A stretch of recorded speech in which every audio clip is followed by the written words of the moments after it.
তৃতীয় শ্রেণীর second terminal assessment বা দ্বিতীয় সাময়িক পরীক্ষার একটা প্রশ্ন নিয়ে আলোচনা করব। তো এটা হচ্ছে আজকে যে 19 তারিখে এই পরীক্ষাটা হয়েছে নওগাঁ জেলার একটা বড় স্কুলের প্রশ্ন। তো সেটাই তোমাদেরকে আমি দেখাবো।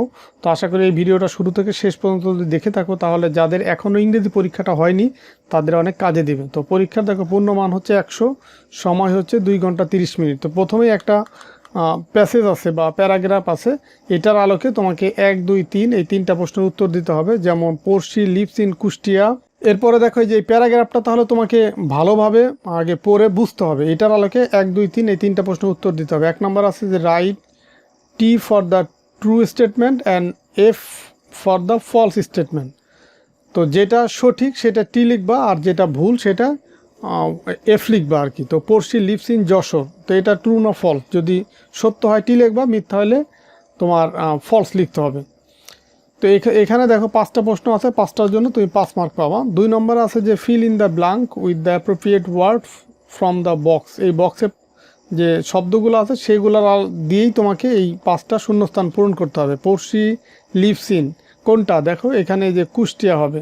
তো এইভাবে করে তুমি প্যারাগ্রাফটা যদি ভালোভাবে পড়ো তাহলে কিন্তু এগুলো তুমি খুব সহজে উত্তর দিতে পারবা, কারণ এগুলার উত্তর প্যারাগ্রাফে কিন্তু দেওয়া আছে। 3 নম্বর হচ্ছে অ্যান্সার দ্য ফলোয়িং কোশ্চেন।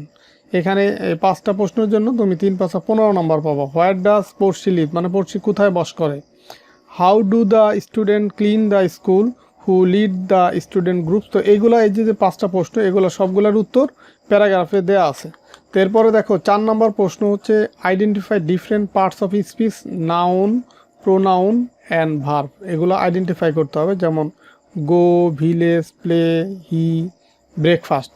তো কোনটা নাউন বা প্রোনাউন বা ভার্ব, কোনটা কি সেটা তোমাকে আইডেন্টিফাই করতে হবে বা শনাক্ত করতে হবে। 5 নম্বর হচ্ছে make sentence with the given word. যে এই শব্দগুলো দিয়ে তোমাকে বাক্য তৈরি করতে হবে, যেমন water, play, flowers, discuss, help, এগুলা দিয়ে। 6 নম্বর হচ্ছে complete the sentence with the ordinal number. তো নাম্বার দিয়ে এখানে খালি ঘরগুলো পূরণ করতে হবে, যেমন January is the dash month of the year, March is the dash month of the year. এখানে যে January is the first month হবে, তারপরে মার্চ হচ্ছে third month of the year. তো এইভাবে করে বাকিগুলো পূরণ করতে হবে। 7 নম্বর প্রশ্ন যে write the number in word. এই যে দেখো যে 38 আছে, মানে 38। ইংলিশে এটা বানান করে লিখতে হবে 46, 59, 73, 82। এগুলো ইংলিশে লেখা আছে, অঙ্কে তুমি হচ্ছে ইংলিশে বানান করে লিখবে আর কি।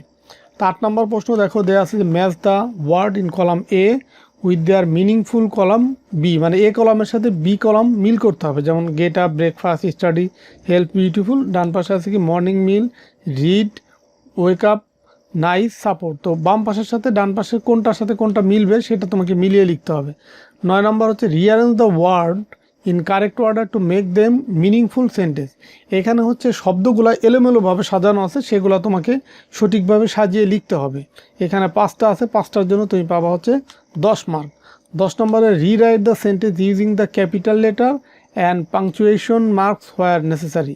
এখানে হচ্ছে তোমার এই যে ছোট যে 2 লাইনের যে প্যারাটা লেখা আছে, এখানে হচ্ছে কোথায় ক্যাপিটাল লেটার হবে সেটা তোমাকে দিতে হবে, বা কোথায় দাড়ি কমা হবে সেইটা তোমাকে দিতে হবে, মানে কোথায় ফুল স্টপ হবে বা কমা হবে সেটা তোমাকে দিতে হবে। 11 নম্বর write a short composition about your village, মানে তোমার ভিলেজ সম্পর্কে লিখতে হবে। রাইট অ্যাট লিস্ট 5 সেন্টেন্স, মানে মিনিমাম 5টা বাক্য লিখতে হবে। তুমি চাইলে আরও 2-4টা বাক্য বেশিও লিখতে পারো, তবে কমপক্ষে 5টা বাক্য লিখতে হবে। এর জন্য তুমি পাবা হচ্ছে 10 মার্ক। তো এই ছিল ইংরেজি বিষয়ের প্রশ্ন। তো আশা করি যারা ভিডিওটা দেখলা তাদের জন্য, যদি পরীক্ষা না হয়ে থাকে তাহলে এই ভিডিওটা তোমাদের অনেক কাজে দেবে। তো ঠিক আছে, সবাই ভালো থাকো, সুস্থ থাকো, কথা হবে পরের ভিডিওতে। আল্লাহ হাফেজ।